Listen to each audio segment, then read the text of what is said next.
Hola, soy la doctora Luz Helena Valderrama Orenday y en esta clase vamos a ver anemias macrocíticas como parte de su bloque de anemias.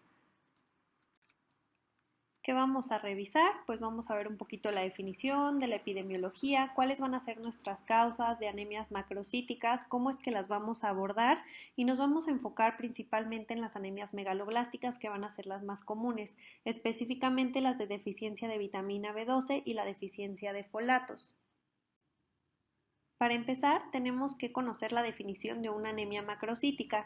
Esta se va a referir al tipo de anemias que van a presentar macrocitosis. ¿Y qué va a ser la macrocitosis? Pues van a ser eritrocitos más grandes de lo normal. Para que nosotros consideremos esto en el frotis de sangre periférica, como podemos ver aquí en la imagen del lado derecho, este es un eritrocito normal que mide normalmente 7 a 8 micras y los eritrocitos que tienen macrocitosis como este pueden medir de 10 hasta 12 micras. De igual manera, para poder nosotros considerar una anemia macrocítica, tenemos que evaluar el volumen corpuscular medio dentro de nuestra biometría hemática y este se va a considerar alto cuando esté por arriba de 96 o 100 femtolitros. Esto va a depender un poquito de la literatura donde lo lean, generalmente se menciona 100 femtolitros, pero hay algunas que consideran arriba de 96, por eso se los menciono. Y aquí en la tablita de la derecha podemos ver cómo de acuerdo a las edades, como ya lo habíamos visto en clases anteriores, este volumen corpuscular medio va a cambiar, sobre todo en los pacientes recién nacidos o neonatos podemos observar que los volúmenes que ellos manejan van a ser arriba de 100 generalmente, hasta 124 por ejemplo aquí en los neonatos de 2 semanas y ya conforme vamos creciendo, este volumen corpuscular va tomando este rango de referencia que se considera el normal, como en la edad adulta, que es de 78 a 98, de 80 a 100 lo normal para considerar que es normocitosis.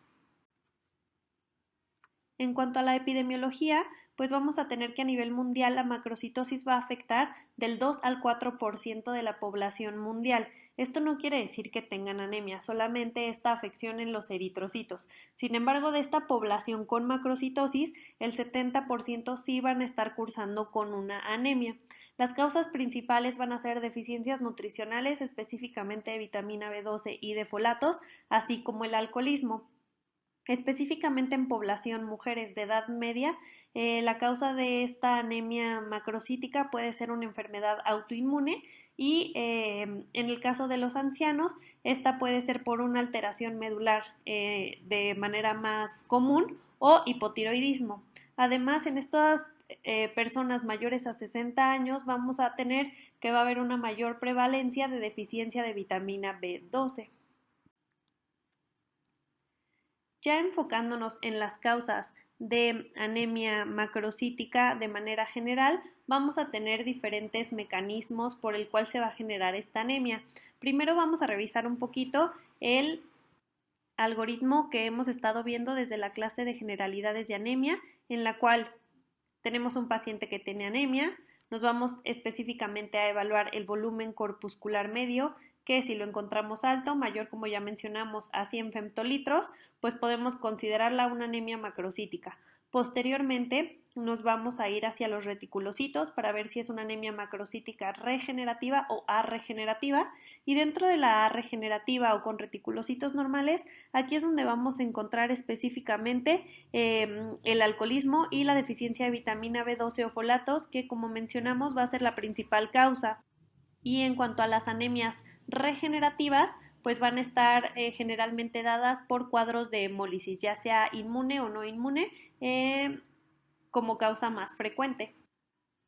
Ahora, siempre que escuchamos hablar de anemias macrocíticas, escuchamos el término anemia megaloblástica.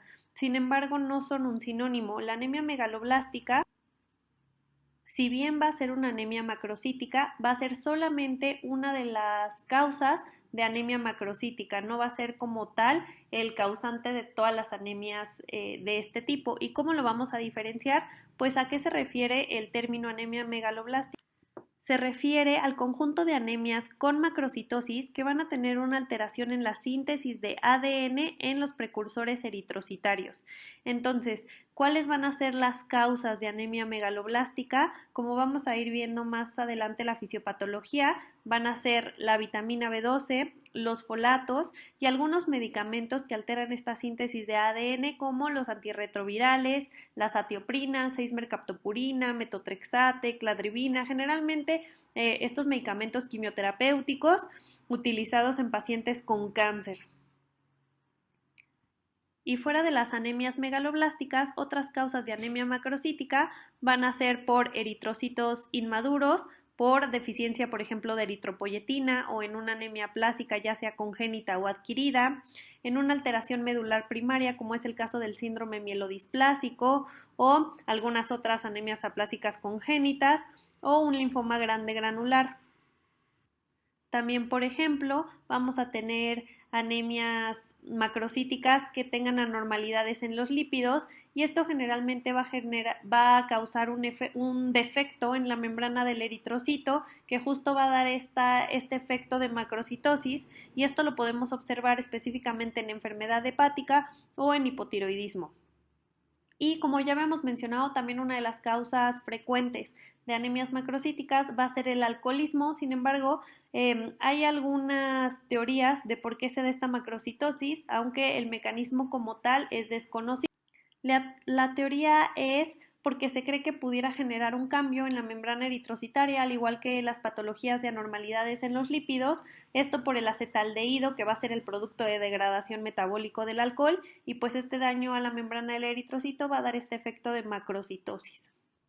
Y al igual que el alcohol, pues vamos a tener el mieloma múltiple, que también no se conoce su mecanismo por la cual genera esta macrocitosis.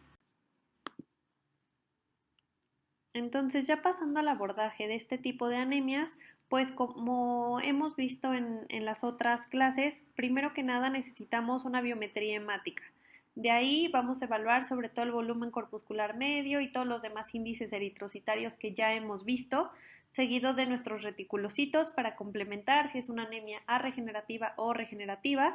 Y pensando en las principales causas de macrocitosis, se sugiere que tomemos niveles de vitamina B12, de folatos, un perfil tiroideo por esta asociación con patologías autoinmunes, química sanguínea completa para descartar que no vaya a ser una enfermedad hepática o que no vaya a haber alguna afección sistémica como en el mieloma múltiple, que por ejemplo da daño renal o alguna otra situación que esté acompañando esta anemia y ya en base a nuestra sospecha diagnóstica inicial, pues entonces ver si el paciente va a necesitar algún estudio especial específico, como una electroforesis de hemoglobina o niveles de homocisteína que vamos a ver más adelante, ácido metilmalónico, etc. Sin embargo, es importante recalcar que las anemias macrocíticas generalmente son secundarias a patologías ya un poquito más complejas que en la mayoría de las ocasiones van a requerir que los vea un hematólogo, por lo que es de suma importancia que ustedes sepan abordar bien la anemia para ver en qué casos sí o no es recomendado mandarlo a otro especialista. Ya para comenzar a hablar de las anemias megaloblásticas, vamos a platicar primero de la deficiencia de vitamina B12. Es importante recalcar que las células humanas no van a sintetizar vitamina B12 ni folatos, por lo que debemos adquirirlos de la dieta.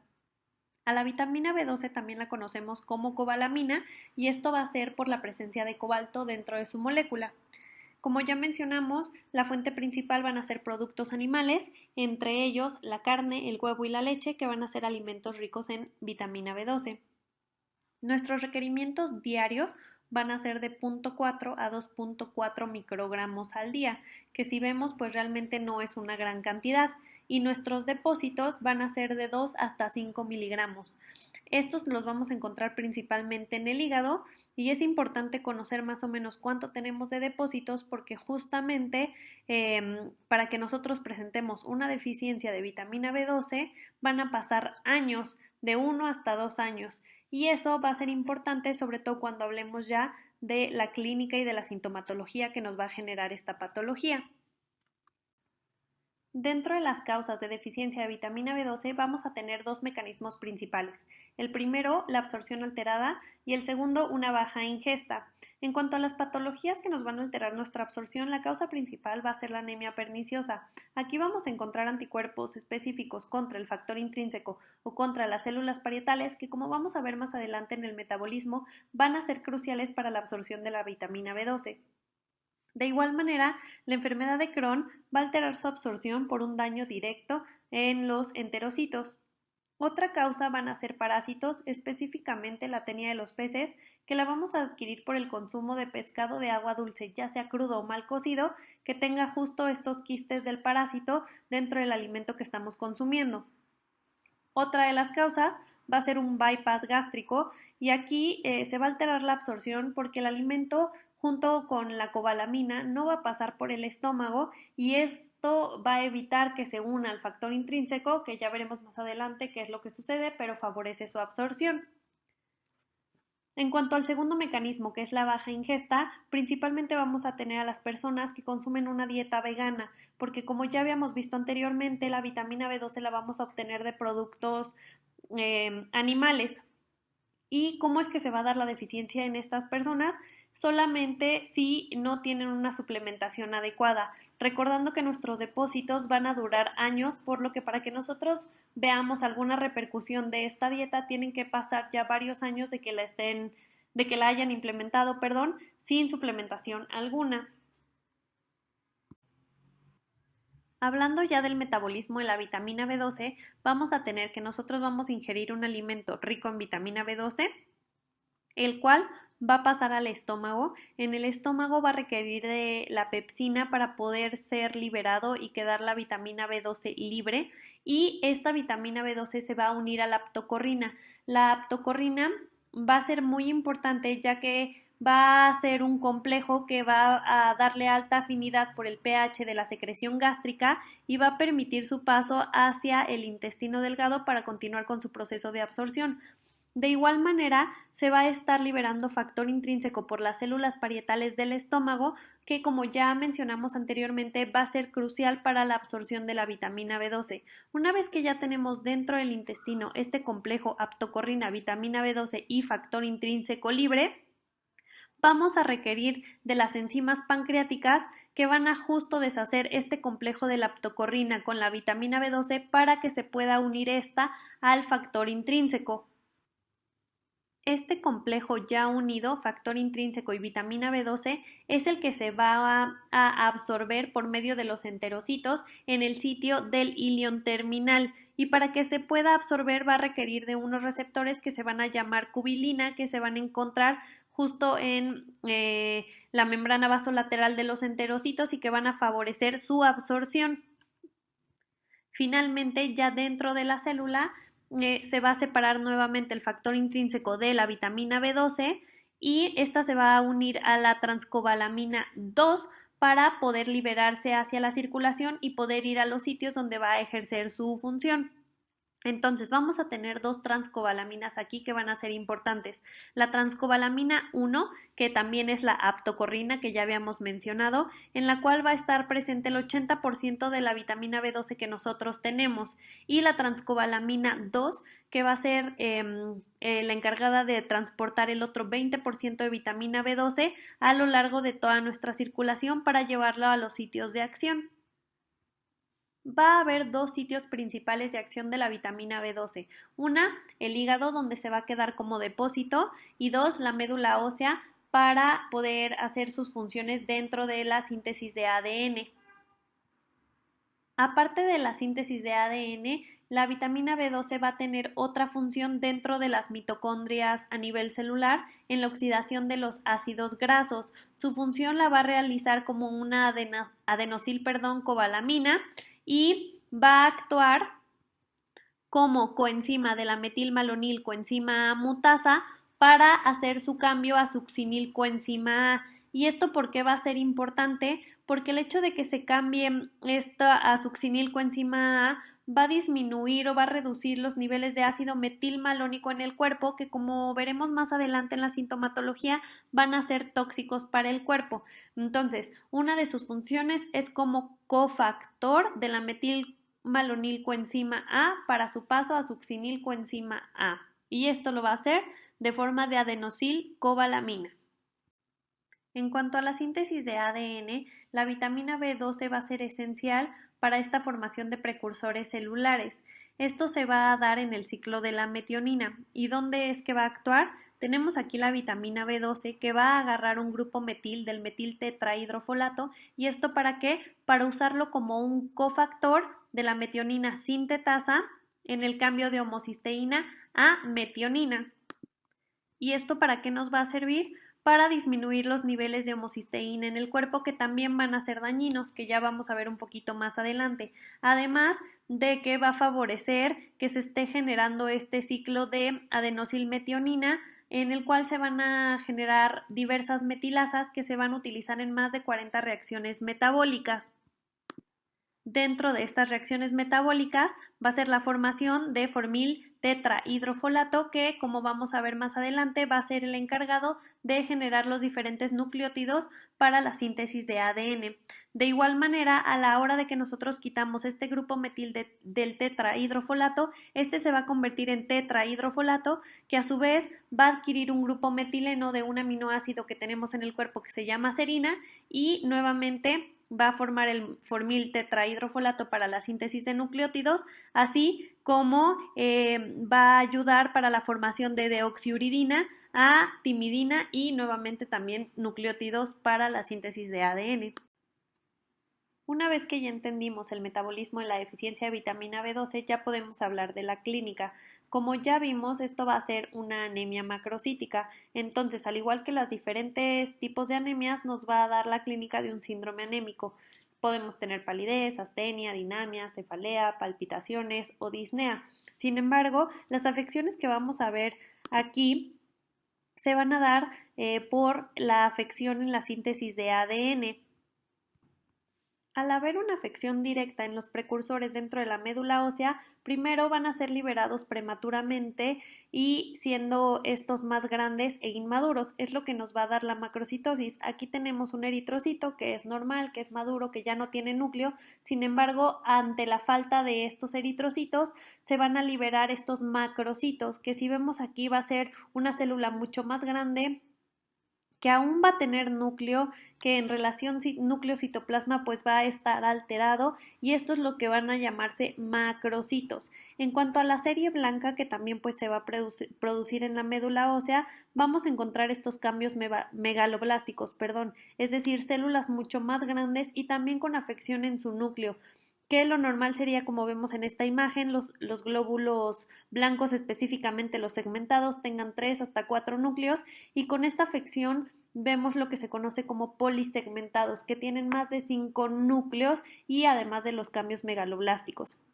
En cuanto a la serie plaquetaria, pues no va a haber una adecuada producción porque va a estar disminuida. Entonces, si evaluamos ya de manera general las 3 líneas celulares, es decir, serie roja, serie blanca y serie plaquetaria, va a haber una disminución total de estas 3 líneas y por eso nos va a dar una pancitopenia. De igual manera, esta afección en la síntesis de ADN va a afectar a otras células con alta replicación, sobre todo células epiteliales de las diferentes mucosas, que como podemos ver aquí va a ser mucosa oral, gastrointestinal, sobre todo. En especial las células de la lengua, que como nosotros sabemos, cuando tenemos alguna lesión se recupera pues realmente bastante rápido. Cuando hay una deficiencia de vitamina B12, esta recuperación no va a ser tan rápida como estamos acostumbrados, y esto va a generar en los pacientes inflamación de la lengua y dolor, y esto lo vamos a conocer como glositis. Por otra parte, como habíamos visto, la vitamina B12 va a actuar a nivel mitocondrial para la disminución de ácido metilmalónico, por lo que cuando tenemos una deficiencia, este ácido metilmalónico se va a acumular sobre todo en las vainas de mielina de los diferentes nervios y va a generar un daño que va a alterar su conducción nerviosa, causando neuropatía y alteraciones neurológicas, específicamente alteraciones en sensibilidad vibratoria y propioceptiva, y cuando ya son casos más graves también puede generar demencia. Este es uno de los principales datos que nosotros debemos de detectar a tiempo y que va a diferenciar con otras entidades, ya que esta neuropatía y este daño neurológico es reversible si lo tratamos a tiempo. Y nuevamente va a ser por la acumulación de ácido metilmalónico en las vainas de mielina. Otra de las afecciones que nos va a dar esta deficiencia de vitamina B12 va a ser el aumento de riesgo cardiovascular. ¿Esto por qué se va a dar? Porque como ya vimos, la vitamina B12 va a tener una función muy importante en cuanto a la regulación de los niveles de homocisteína. Al tener una deficiencia, esta homocisteína va a estar en niveles elevados y va a afectarnos específicamente a nivel endotelial de los vasos sanguíneos. Se va a pegar a nuestro endotelio y al haber esta unión va a liberar citocinas proinflamatorias que a su vez van a hacer quimiotaxis para los leucocitos que van a favorecer la formación de una placa aterosclerótica. Esto como primera instancia, ya aquí va a haber una reducción en el flujo a nivel vascular. Sin embargo, la homocisteína también se va a pegar a las plaquetas, favoreciendo su adhesión, y esto pues también va a reducir el flujo y va a generar mayor obstrucción en zonas donde haya placas ateroscleróticas, pudiéndonos generar una isquemia total que pudiera darnos un infarto, ya sea a nivel cardíaco o a nivel cerebrovascular. Y es por eso que nosotros debemos de conocer sobre todo estos síntomas que, a diferencia de otro tipo de anemias, pues son como muy específicos, pero que sí pueden tener una repercusión muy importante en nuestros pacientes. En cuanto al diagnóstico, pues bueno, nuevamente vamos a tener la presencia de anemia en la biometría hemática con un volumen corpuscular alto. En cuanto a los reticulocitos, pues estos van a estar disminuidos, va a ser una anemia arregenerativa. En el frotis de sangre periférica vamos a poder observar macrocitosis y polisegmentados. Y si realizamos un aspirado de médula ósea, esto generalmente pues sí se realiza porque son pacientes que, como ya comentamos, tienen pancitopenia, entonces se deben de descartar otras patologías. En cuanto al aspirado de médula ósea, pues lo que vamos a observar van a ser estos cambios megaloblásticos y la presencia de precursores hematopoyéticos, no tanto de células maduras. Otra cosa que nos puede ayudar para el diagnóstico de una deficiencia de vitamina B12, como ya comentamos, pues van a haber niveles elevados tanto de homocisteína como de ácido metilmalónico. Entonces podemos medirlos y con esto orientarnos hacia nuestro diagnóstico. Y finalmente, o lo confirmatorio, pues van a ser los niveles de vitamina B12 que van a estar bajos, que se va a considerar bajo, menor a 160 picogramos sobre mililitro. En cuanto al tratamiento, pues va a ser la suplementación con vitamina B12, lo podemos hacer de manera oral o intramuscular. Sin embargo, la vía oral se sugiere cuando son pacientes que tienen baja ingesta únicamente y no una alteración a nivel estructural que impida su absorción. Aquí la situación va a ser que vamos a necesitar una mayor dosis para poder hacer este reemplazo, sin embargo va a ser igual de efectiva que la vía intramuscular. Y la dosis que se recomienda van a ser de 1000 a 2000 microgramos al día. En cuanto a la intramuscular, pues podemos observar un poco más de apego, sobre todo en deficiencias graves, y es la recomendada si sobre todo tenemos pacientes que tienen afecciones neurológicas. Esto para poder hacer una corrección de manera mucho más rápida y con dosis, digamos, menos invasivas. Sí va a ser un poquito más caro, pero pues finalmente va a ser necesario si son pacientes que tienen algunas alteraciones que impidan la absorción y que no podamos corregir de manera oral. La dosis para este tipo de aplicación se sugiere este esquema, son 1000 microgramos diario por 7 días, posteriormente vamos a aplicar 1000 microgramos de manera semanal por 4 semanas y posteriormente 1000 microgramos de manera mensual por 4 dosis, es decir, por 4 meses. Si es una situación que se puede corregir, es decir, la patología no es algo incurable, se puede valorar la suspensión del tratamiento. Sin embargo, si es, por ejemplo, un Crohn que está persistentemente inflamado o un bypass gástrico, pues sí se tiene que continuar el tratamiento de manera definitiva. Y solo para tener un poquito más de conocimiento acerca de la anemia perniciosa, esta también se va a conocer como la enfermedad de Addison-Biermer. Va a ser la causa más frecuente, como ya habíamos mencionado, de mala absorción de vitamina B12 y se va a deber por la presencia de anticuerpos específicos contra las células parietales en un 90% y o contra el factor intrínseco hasta en un 60%. Es importante recalcar que estos pacientes van a tener una atrofia crónica de la mucosa gástrica y esto nos va a dar una clorhidria que también va a ser importante ya que nos va a alterar la absorción del hierro, que como ya hemos visto anteriormente, pues va a requerir pHs gástricos ácidos. Esta enfermedad va a ser mucho más frecuente en pacientes mayores a 60 años, aunque en Europa y en pacientes afroamericanos también existe una variante juvenil. El diagnóstico, como ya habíamos visto en las anemias por deficiencia de vitamina B12, va a ser prácticamente el mismo, solo que aquí vamos a hacer además una determinación de los anticuerpos específicos contra células parietales o contra factor intrínseco.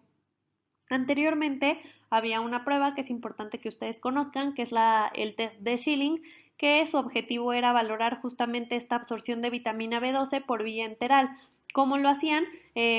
Pues utilizaban una dosis de cobalamina marcada con un radioisótopo que generalmente era cobalto y medían la excreción urinaria de la cobalamina marcada. Cuando un paciente tiene un déficit de absorción, solamente se eliminaba del 0 al 2%. Sin embargo, posterior a eso se hacía una segunda fase de la prueba en donde se volvía a administrar una dosis de vitamina B12 marcada con el radioisótopo, pero le agregaban factor intrínseco. Entonces, si había una mala absorción, esta era secundaria al déficit de factor intrínseco cuando se normalizaba la eliminación urinaria de la vitamina B12, es decir, que ya encontrábamos niveles mucho más altos en la excreción urinaria.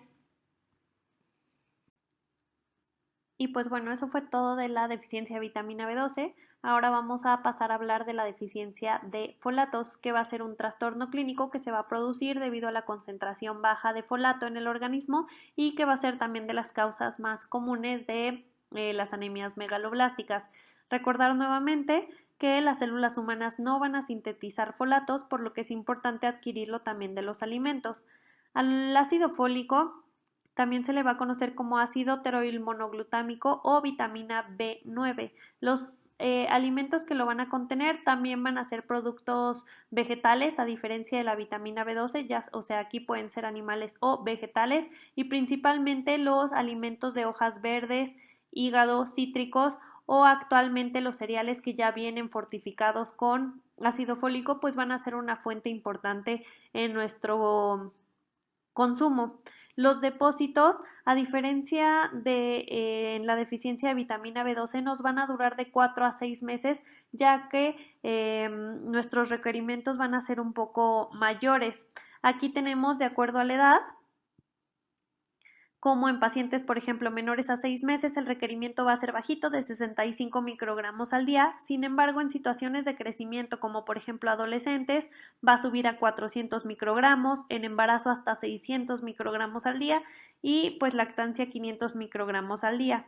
Y es por eso que su duración en cuanto a los depósitos va a ser un poco menor en tiempo. También estos depósitos se van a encontrar dentro del hígado y generalmente van a ser alrededor de 5 miligramos. En cuanto al metabolismo del ácido fólico, va a ser un poco más sencillo a diferencia de la vitamina B12. Cuando nosotros ingerimos algún alimento que tenga ácido fólico, este va a estar en forma de poliglutamato, que van a ser pues cadenas de ácido glutámico. Sin embargo, para que nosotros lo podamos absorber, necesitamos que haya una conversión a monoglutamato. Para que se pueda hacer esta conversión, se va a necesitar de las enzimas pancreáticas a nivel intestinal que van a justo cortar estos enlaces del poliglutamato para convertirlo en monoglutamato. La absorción del ácido fólico va a ser en el yeyuno, a diferencia de la vitamina B12 que es en el íleon terminal. este monoglutamato pues va a ser mucho más pequeño y va a ser liposoluble para que se pueda justo absorber dentro de los enterocitos. La absorción va a ser por transfusión pasiva o activa y posteriormente ya dentro del enterocito estos residuos de monoglutamato, que también se van a llamar ácido metil tetrahidrofólico, se va a convertir justo en el tetrahidrofolato, que como ya vimos anteriormente pues va a ser útil, para la formación de los ácidos nucleicos. Es importante también conocer dentro del metabolismo que va a haber diferentes fármacos que van a inhibir los diferentes sitios de absorción del folato y que nos pueden generar una deficiencia, como por ejemplo la fenitoína, que va a inhibir la conjugasa a nivel intestinal, que generalmente va a ser de los encargados de cambiar la forma del poliglutamato a monoglutamato, el alcohol, por ejemplo, la sulfasalazina, que van a disminuir la expresión de la proteína transportadora que va a trasladar el ácido fólico de los enterocitos a la circulación, sobre todo a la vena porta, para llevarlo al hígado y generar sus depósitos. Ya en cuanto a la síntesis de ADN, ahora nos vamos a enfocar en el ciclo de los folatos. Como ya habíamos visto, vamos a tener el metil tetrahidrofolato, que le va a dar un grupo metilo a la vitamina B12 para que pueda continuar con el ciclo de la metionina, y a nosotros nos va a dejar con tetrahidrofolato. Este tetrahidrofolato va a adquirir un grupo metileno de la serina, que va a ser un aminoácido presente en las diferentes células, para convertirse en un metileno tetrahidrofolato. Esto va a ser importante porque justo este grupo metileno es el que se va a donar, por ejemplo, aquí a la desoxiuridina, para que junto con a través de la timidilato sintasa se genere el monofosfato de desoxitimidina, que posteriormente se va a convertir en timidina y va a ser parte de los nucleótidos de ADN. De igual manera, este metileno tetrahidrofolato va a generar este formil tetrahidrofolato, que va a ser el encargado también de generar las otras bases para los demás nucleótidos, sobre todo la adenina y la guanina. Cabe mencionar que justo aquí en la deficiencia de folatos, al no tener este grupo metilo para que se accione este ciclo de la metionina, va a haber también una acumulación de homocisteína en el cuerpo, que como ya sabemos, pues va a tener efectos tóxicos. Ahora, también es importante mencionar que va a haber diferentes fármacos que van a inhibir la función de diferentes enzimas en el ciclo de los folatos y que también nos pueden llegar a generar esta deficiencia, como cuáles, por ejemplo, el trimetoprim o las sulfas, que justo van a inhibir la función de la dihidrofolato reductasa, que va a transformar el dihidrofolato a tetrahidrofolato, que va a ser pues de los principales